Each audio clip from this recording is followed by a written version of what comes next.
Hey everyone, Bernard here on behalf of MovieGameNostalgia.com. We're looking at a little BBC comedy that's aired on BBC Twos now. We've had the first episode as I'm recording this, and it's now on BBC iPlayer. So I've binge watched it, and I've actually watched it sort of 1.5 times. I sort of watched it and watched it again just to, once I'd read some reviews and had a think about it.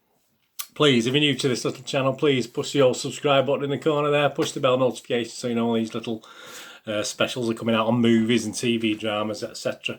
And please make sure your notifications are set to public, otherwise you won't get these notifications. Yeah, it's the first team. Got a little image there in the background there.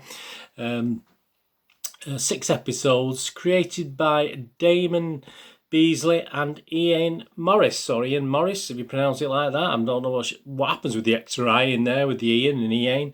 Of course, the creators of In-Betweeners, which obviously was a fantastic series, wasn't it? It's just sort of one of those things that, although there wasn't many episodes, many series, it just sort of seemed right that it ends early, you know, before it gets too long in the tooth. And I just thought the In-Betweeners was superb. And yeah, if I was rating the first season of In-Betweeners now, I'd probably give it up an 8 or 9 out of 10, which is pretty good for me, if you know that.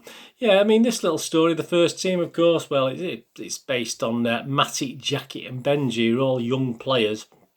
It's a supposed Premier League team, obviously fictional, but there are nods at 1 or 2 clubs obviously featured in the programme, and so not a million miles away from me. There's perhaps 1 or 2 associations of some sort, and it's how they cope with the issues on and off the field, and they have little adventures, etc. The creator Beasley, I think, was quite philosophical in what he said about the programme. He said one of the overriding themes of the show is the fault lines where masculinity and insecurity collide. I think it's given a little bit too much credos to what he's produced here, to be honest with that. It does sound a bit deep, but I don't think, as I said, having watched it 1.5 times is a bit odd. I sort of watched the first 6, and then I went back and watched the last 3 episodes again, just to get another little feel for it, to be honest with you. I think it's sort of overstating the facts a little bit there. Stars Jake Short, Shaquille Ali Yabua and Jack McMullen. As I say, it first aired on the 28th of May 2020, so please catch up with it on iPlayer. Any good? Well, a couple of the paper reviews weren't very complimentary. The Radio Times and the Guardian are both giving it 2 out of 5, or equivalent 4 out of 10. And it's been quoted as a football sitcom fit for relegation. If you look at the Internet Movie Database, overall on 96 reviews so far, because there's not many people done a full review, it's only getting an average 5.5 out of 10, which isn't great, is it? But episode 1 does score 6.7 out of 10. I thought episode 1 was probably one of the weakest, to be honest with you, so that bodes well. But yeah, my little thoughts on it. Well, there's just one big review left on IMDb, and that was someone give it 10 out of 10 who said it's a bit unfair to compare it to In-Betweeners, and obviously that's at such a level that anything that comes after it really won't compare. But I can see what he's saying, but obviously you do expect a little bit something from these 2 guys, and I'm sorry, this is way, if In-Betweeners is an 8 and 9 score, and this is well below that, in my opinion. The In-Betweeners is quite funny, very original, obviously, a bit very cringy at times, which this is. The first team's very cringy, but sadly, in my opinion, this does fall a little bit short of the In-Betweeners, even though it's a high bar to follow, obviously. It's got, if you take out the sort of knob jokes and the bad language and not violence, but a little bit of anger in it, it probably sort of passes as a CBBC comedy. Some of the early episodes, if you take out certain elements of it, it does have that sort of afternoon feel to it. It doesn't, not really. I say you do have the grown-up elements as you'd expect, but it does have a sort of CBBC afternoon comedy, which can be quite good. It can be quite entertaining, but I say we'll take out some of the obscenities, etc. from it. It does have that sort of feel to it. It's a little disappointing because there are some good likable characters. I quite liked 3 or 4 of the characters by episode 6. It's sort of grown on me. A couple of the guys were a little bit, you know, but obviously by late on in the series, it had sort of grown on me. You do have some obvious things. I mean, you've got the Scouse footballer who's one of the early scenes is trying to steal bog rolls from the change. So I mean, it's very formulaic and very obvious in that. And his dad's a bit of a scally, and then you've got the little nod to the fake AFTV fan channel and things like this. So there's a little bit where it tries to pick them up on modern day Premier League football, but it just does lack a little bit of originality, and it sort of misses on most things it does.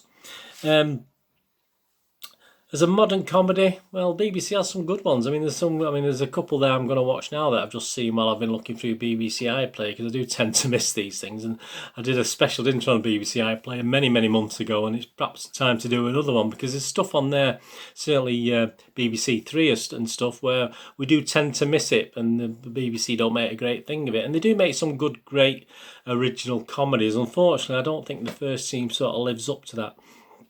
As I said, it does. On a second watching, or my second half of watching, it was okay. As I said, I started reading some reviews, and I thought they're being a bit unfair, and they're not being unfair, but there's just not enough. There's just not enough. There's 2 or 3 perhaps scenes every episode that made me sort of laugh, or made me smile, or I thought, oh, that was clever, but they're very few and far between, unfortunately. And by episode 6, it does get a little bit.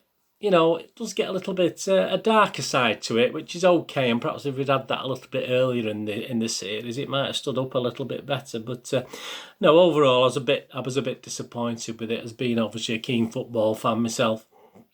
These sort of things are, I mean, it's hard, isn't it, to portray football on the screen anyway, especially the match segments, which thankfully it doesn't do too many of, so you don't have to worry about, obviously a crowd. You get a little section of a crowd and the players on the touchline, for instance, but you don't have to put up with too much of that, so it sort of gets away with it on that basis, and you don't really see much training or messing about, so it does so. And I think I might be wrong. I just got the impression it was or done it. Is it the Valley, the Charlton ground? I might be wrong. I didn't check to see where it was filmed, but I do get the impression from the stand it may have been done at the Valley in London, which is Charlton Athletics ground.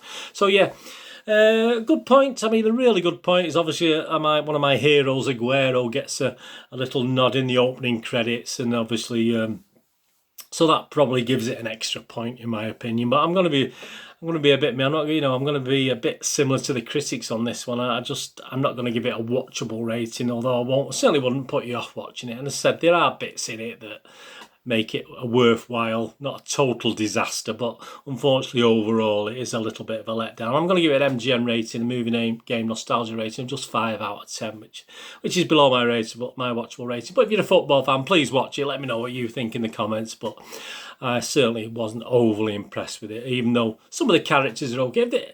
If there is a second season, which I don't know, I'm not sure it'll get one or not. I mean, there are 2 or 3 of the characters I'd like to see a little bit more of, but no, I found it all a little bit underwhelming from our in-betweeners, guys. When you look at the in-between, the level, the high bar in-between has set, this sort of falls off the scale, really, unfortunately, compared to that. And they do look a bit old and tired in some of the writing for this. It does look a bit too samey to stuff we've seen. It's nothing really overly original, unfortunately, which the in-betweeners was at the time, of course. Anyway, please let me know in the comments what you think. Please, for all the latest movie and TV drama news and specials, etc., please, you can follow me on Twitter. There, I'll keep everyone up to date on there as well. I'm on @Charles Dineen, Dineen spelled DINNEN, and @nostalgia_movie. I try and follow everyone back. I do check every couple of days, and I follow people back. So if you're after some followers, if you do that, I'll quid pro quo with that for you as well. And I'm on Facebook at Bernardine with links to moviegamenostalgia.com, my little website for old rare DVDs, movie posters from the 1990s and 2000s, and some board games on there as well. So if you can spend a couple of minutes to have a look on moviegamenostalgia.com, it's very much appreciated. A thumbs up to you. Anyway, thanks for joining me today. Hopefully you join me again for another little movie review, special TV drama review, etc., in the near future. What are we going to do with the rest of the day? Have a great one. Look after yourselves, look after your friends, look after your family, and let's all look after each other. And I'll see you all again very soon. Thanks for watching. Bye-bye.